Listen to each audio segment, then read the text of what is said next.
السماء. കമാരെ, ഇന്നത്തെ ദിവസത്തിന്റെ പ്രത്യേകത എന്താണെന്ന് അറിയാവോ? ഇല്ല മോനെ, ഒന്ന് പറഞ്ഞു തരുമോ? ഇന്ന് സഹുവ അഷ്കറിന്റെ 1ാം ജന്മദിനമാണ്.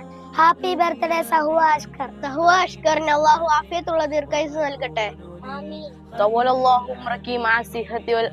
തൃശൂർ ജില്ലയിലെ മന്ദലം കുന്നിലുള്ള അഷ്കർ നിഷിയ ദമ്പതികളുടെ പ്രിയപ്പെട്ട മകളായ സഹുവ അഷ്കറിന്റെ 1ാം ജന്മദിനമാണ് ആഗസ്റ്റ് 13 ബുധനാഴ്ചയായ ഇന്ന്. ആ സന്തോഷത്തിൽ അവർ വിരുന്നൊരുക്കിയത് ഹബീബിയയിലെ കുരുന്നുകൾക്കാണ്. ഹബീബിയയ്ക്ക് വേണ്ടി ഇന്ന് വിരുന്നൊരുക്കിയ കുടുംബത്തെ അള്ളാഹു താല സ്വീകരിക്കട്ടെ.